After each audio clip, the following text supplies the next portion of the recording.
And Fragglewalker, our beloved butler, is here, and they donate $200. Whoa! What the hell? Holy molies! God, this doesn't even feel like it's been that great a stream. No, both of us have been quite tired. They donated off the back of last week's stream, I assume. Oh, okay.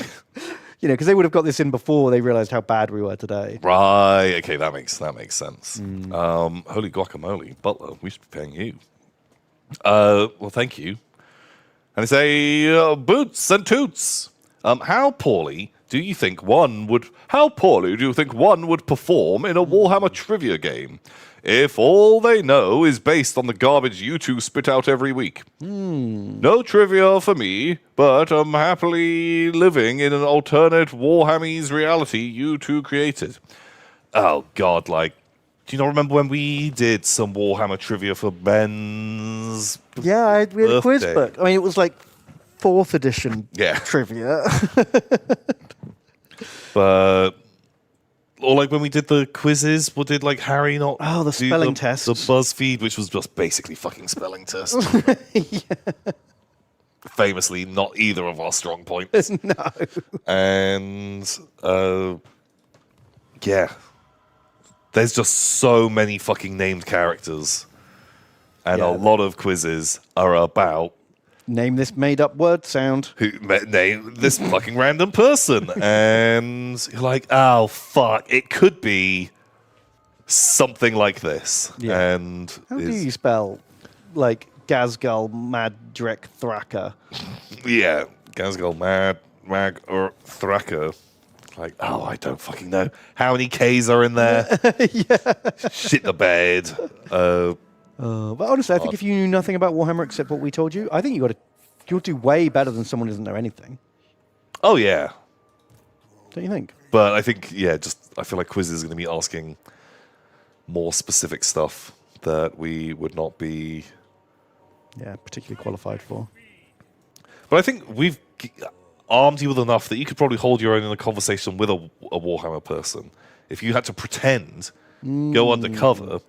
and be like, oh, my favorite part is this. People would be like, wow, you really like the old stuff, and you really like they didn't really do a lot of centaurs, but... Yeah, there's so much, you're really into the poop side of Warhammer. Yeah, what? Yeah, that's actually true. People are going to be real sus of how come you know every bit of poop lore? That's real specific. Why'd you keep calling him Magnius Kraglar? Yeah, that's it. Oh, God, there's a couple of Tom and Benisms in there that just do not translate outside of our gaming friendship group that just turns up.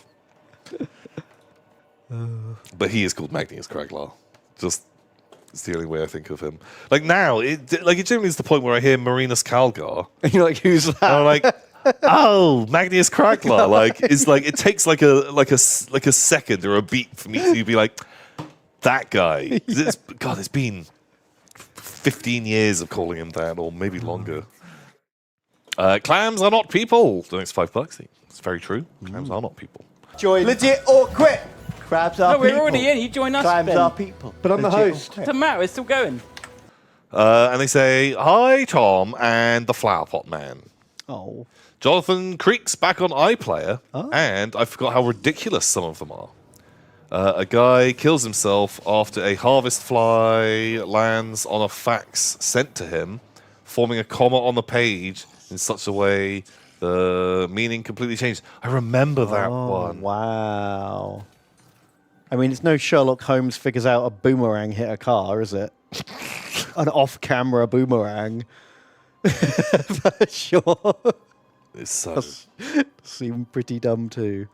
But no, I've got a massive soft spot for Jonathan Creek. Big fan. Is it one of your favourite mystery shows? Yeah, I reckon so. I reckon it is. Just, I don't know. I feel like because a lot of them are way more ridiculous. It's less kind of people's motives and stuff which are solving it, and it's a lot of it is way more kind of trapped in a room type mysteries with a lot of ingenuity and stuff they weren't looking out of a window, they were looking into a mirror, and like all of that kind of stuff. Real, like, obscure, tricksy stuff. Yeah, and like all super elaborate. That you're like, okay, right, you did give me the tools. Like, this was hinted at, but what the hell? I feel like you've got to give people the clues. No, I think it's like it's a fun thing to watch because it is like, you know, pretty honest and pretty fair. But like, and like the you know, the mystery is often quite elaborate. Like I was like the one with the guy at the dude who's like shot in the head down in the basement, and then they come back to the place and he's crawled to the top of the staircase, but the door was locked by a guy who had the only key, and they'd moved a thing in front of the door so no one could have known it was there. But like, how did he get to the top of the stairs? It was like, great. That was a cool one. And there's one where a guy pulls a gun on him, and Jonathan Creek throws a card into his face, and then runs away. That's really exciting. I was like, well, that's kind of like one of the bigger ones. Do you remember the alien one where it's made of mercury? Was that one?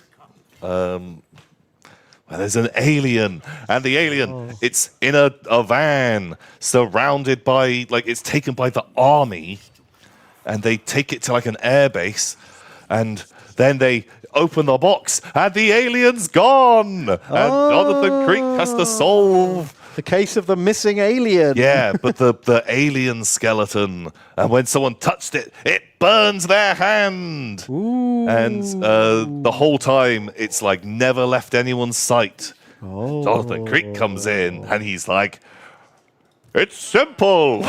This is how it happened. And they're like, what a Poindexter.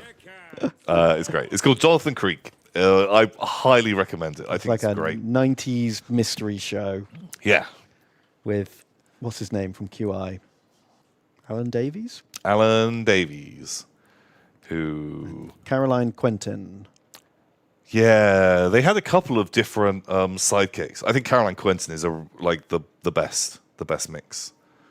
Oh, I missed the best part. He lives in a windmill. He does live in a windmill. Yeah, that's the kind of show we're talking about here. It's good. Quirky. Oh my god! Like when I was younger, like I was obsessed. Like I really wanted to live in his house because it looks incredible. I know someone who was this close to buying a converted windmill to go live in it, and I was like, I mean, hilarious, but insane. Yeah. Like your whole house is 2 rooms, basically, and all your walls are round. None of your furniture will fit in there. It is just a mess. But I think that's, you know, if you have this amazingly bespokely decorated thing that looks a bit like an antique shop but a house, probably not all that practical to live in, but it looks cool. Very cool, but it's also very remote. Try getting internet there. Do you know what I mean? Like, it's so impractical. Oh, geez, yeah. And I imagine horrible to heat in the winter. Yes. Really hard to keep cold in the summer. Just all of those nightmares. Oh.